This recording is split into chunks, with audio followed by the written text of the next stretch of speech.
കണ്ണൂർ മുഴപ്പിലങ്ങാട് മുതൽ മംഗലാപുരം വരെയുള്ള bypass road നിർമ്മാണം ദ്രുതഗതിയിൽ പുരോഗമിക്കുമ്പോഴും പാത കടന്നുപോകുന്ന വിവിധ ഇടങ്ങളിലെ പരിസരവാസികളുടെ ആശങ്ക തീരുന്നില്ല.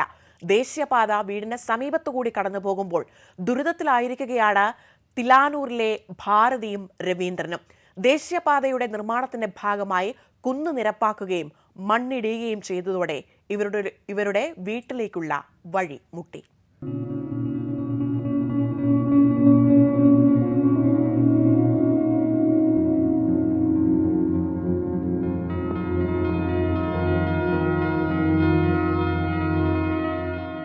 ദേശീയപാത ബൈപ്പാസ് റോഡ് നിർമ്മാണത്തിന് മുൻപ് തൊട്ടപ്പുറത്ത് ജംഗ്ഷനിലെത്താൻ ഇവർക്ക് വീട്ടിൽ നിന്ന് നടക്കേണ്ടത് വേറെ 100 മീറ്റർ മാത്രമായിരുന്നു.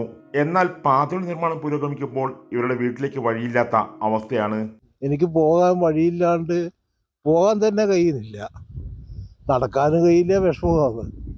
അപ്പം ഇത് കട്ട് ചെയ്ത് നമുക്ക് പോകാൻ വഴിയേ ഇല്ല. ഇപ്പോൾ നമ്മളെ പഞ്ചായത്ത് മെമ്പർ ഉണ്ടേനും അവർ കളക്ടർക്കെല്ലാം കൊടുത്തിട്ടുണ്ട്, ഒന്നും വന്നില്ല. പ്രത്യേകിച്ച് ഇത് തുടങ്ങിയിട്ട് കുറേ ആയില്ലേ. നമ്മളെ സ്ഥലമെല്ലാം ഫുള്ളെടുത്ത് ഇപ്പം പോകാൻ വഴിയില്ല, ഇവിടുന്ന് പുറത്ത് കിടക്കാൻ വഴിയില്ല വീട്ടിൽ നിന്ന്.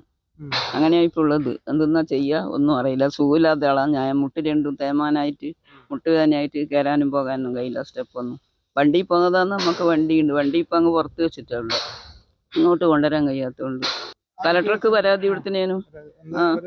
അത് പിന്നെ ഈ കൗൺസിലർ പറഞ്ഞിട്ട് നമ്മളൊപ്പം ഇട്ടിട്ട് കൊണ്ടുപോയിന്. അവരെന്നെ എഴുതുകയും ചെയ്തിന്.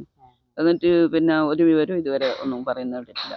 നിത്യരോഗികളായ ഇരുവരും വീട്ടിലേക്ക് സഞ്ചാരയോഗ്യമായ വഴി തേടി കലക്ടർക്കുൾപ്പെടെ പരാതി നൽകി. എന്നാൽ ഇതുവരെ യാതൊരു നടപടിയും ഉണ്ടായില്ല. തങ്ങൾക്ക് വേണ്ടത് റോഡല്ല, സഞ്ചാരയോഗ്യമായ വഴിയാണെന്നും ഇരുവരും പറയുന്നു. ക്യാമറമാൻ യദുൽ സുരേഷിനൊപ്പം ധനിത്ലാൽ എസ് നമ്പ്യാർ, ജയ് ഹിന്ദ് ന്യൂസ്, കണ്ണൂർ.